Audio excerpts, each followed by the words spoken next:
This is the Settlers of Catan, or at least it was 31 years ago. It was a board, dice, 100 different pieces, an island that you would build by hand every single game. This is also Catan. This released in 2026, there is no board, there is no dice, and you're not building a physical island. You just have 120 cards in a box, and it can almost fit in your pocket. Same name, supposedly the same game, but here's my question. How much of the game Catan can you actually cram into a deck of cards before it stops being the same player experience that it started out as? Now, I'll be honest, I'm no Catan Grandmaster. I'm here to use Catan on the Road as a case study for comparative design analysis with its original predecessor. And here's the thing, I'm building a card game myself. I keep slamming into the same wall. Every game is built around giving players a specific experience, and the medium for the game that you want to build is a constraint. And cards are really tiny rectangles. They hold some numbers, symbols, and text-based effects. So when the same people who know Catan try to squeeze 31 years of design into 120 tiny little rectangles, I don't necessarily see that as a downgrade, but as a useful design experiment. And we get to study the results of that experiment together. My question really is, how much can you compress a game experience without losing the core of it? To shrink something, you have to know what it's made out of. So the skeleton of the board game Catan, as I understand it, is as follows.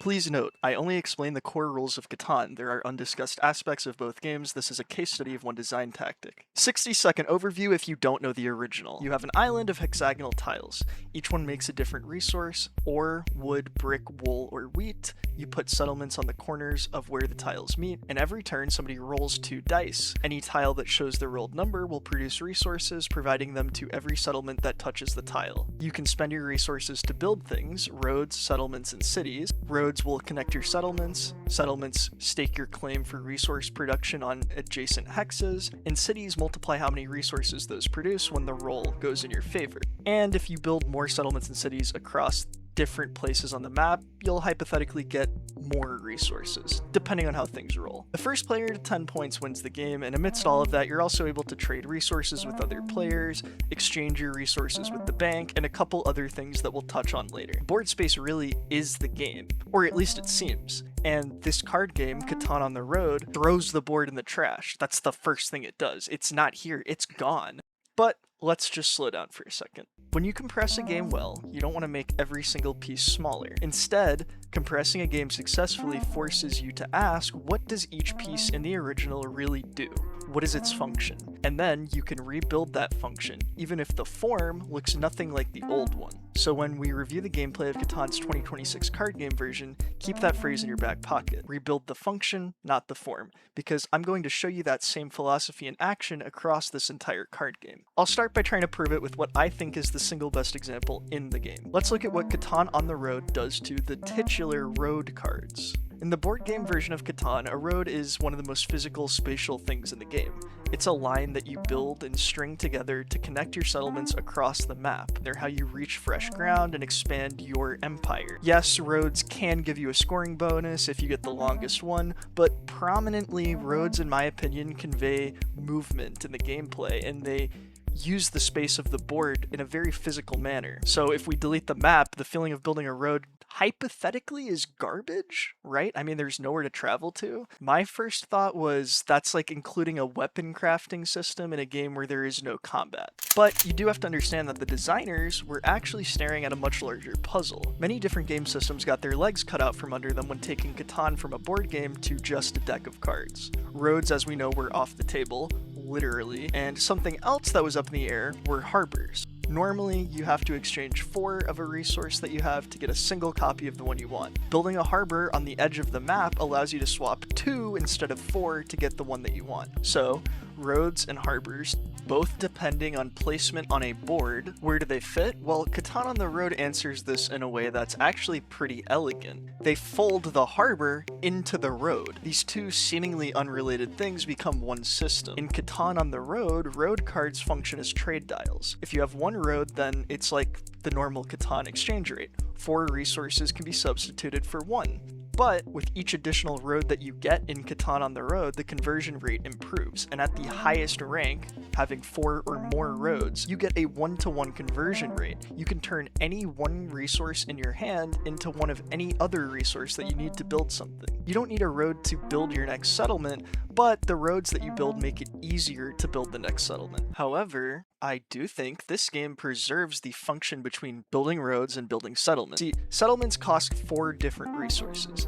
A city, on the other hand, costs multiple of the same resource. Roads are great at fixing variety, but no matter how many roads you have and how many cards in your hand you have, you'll never be able to substitute your resources for more than one of what you need. Cities are not as easy to substitute for as settlements are. Similar function, but the form here doesn't rely on a board to work. If roads didn't prove the idea to you though, then I think the economy definitely will. And that is something that spans the entire game. In the board game Catan, you make resources by building settlements. Every settlement next to a producing tile nets you a resource. More settlements, better income. It's an engine that you're building, and chasing more of them is really the whole point of laying down more roads. Cities are upgrades that pull double resources. The income ladder is essentially settlement placement to modify dice roll probability, and cities multiply the successful dice rolls that you see. But again, the card game has no board, no dice, no adjacent hexagons. Harvesting cannot work in a remotely similar way. So in Catan on the Road, resource generation becomes drawing cards rather than rolling dice. Everybody draws one resource from a shared resource deck each turn. If you upgrade a settlement into a city, you get to draw one extra card from the resource deck each turn. Just like Catan's original form, cities are multipliers to your resource production, and Metropolis cards included in Catan on the Road are upgrades to cities that let you draw even more cards every turn. So that is the card game version's income ladder. City and Metropolis cards modify your card draw ability, and they multiply the chance that you find something that you want. Very similar function to the original. Both have ramping economies that you invest resources into, just one is in the form of dice and tiles, while the other is in the form of drawing more cards. And I think it's the economy in Catan on the Road that splits player choice and allows such a condensed card game to retain the same amount of depth that something like the classic game has. Let's look at this. You can go wide, building more roads for flexibility. You're able to fix your hand, and you're able to more easily fulfill these mix-matched settlement costs to score a lot of points in a wide manner. If you go tall, you can claw together the doubled up cost to turn your settlements into cities and then Metropolis. You can actually build a full card draw engine, turning raw card advantage into a win. And while a wide strategy may naturally trend towards acquiring roads, the tall strategy that I just mentioned that draws a lot of cards will naturally want to build knights. The Robber is an event card in this game, and it symmetrically forces every player with 7 or more resource cards in their hand to discard them. So accruing large hands by stacking up your cities and Metropolis cards is punishable. But knights offer protection against this forced discard. And I think these two paths were probably considered by the design team as foils to one another, because the dichotomy also cleverly leaves a 2-point bonus card for each player to chase that won't distract from their own development path. Longest route for roads and largest army for knights. So, how much of Catan's original intended experience fits into 120 cards? Well, my answer to that question is enough. Enough of Catan fits here, especially with how quick and easy this version is to pick up and play. But if I'm being honest, I actually think that's not the best question to ask. I think a better game design oriented question in retrospect would be, what does each piece of a game do, and what does it actually require to do that job? See, a lazy compression fights to keep the same shape of the original thing that it's compressing. It keeps a map, it keeps the dice, and it ends up with some cramped, miniaturized version of the real thing. Good compression does something harder. It looks at a game idea like Catan's roads, and it chooses not to evaluate these as lines that the player will draw, but rather how they feel to the player. Good compression is willing to cut elements if it better serves this new game's system. And I think at the end of the day, a card game adaptation in particular has to be willing to immediately throw out the most. Card games throw out the entire notion of a game board or console or any other peripheral system from the get-go. And in that process, card game adaptations of any idea must understand and apply the details of their source material, because most of the time those are what define the actual player experience, not a bunch of pieces. If you take anything away from this video, it should be the following two things. Find function, not form. That's what you're trying to recreate. Every piece and decision within a game is offering something to players, and it's doing its own job. Figure out what that job is, what it's offering, not the uniform that the piece doing that job is wearing.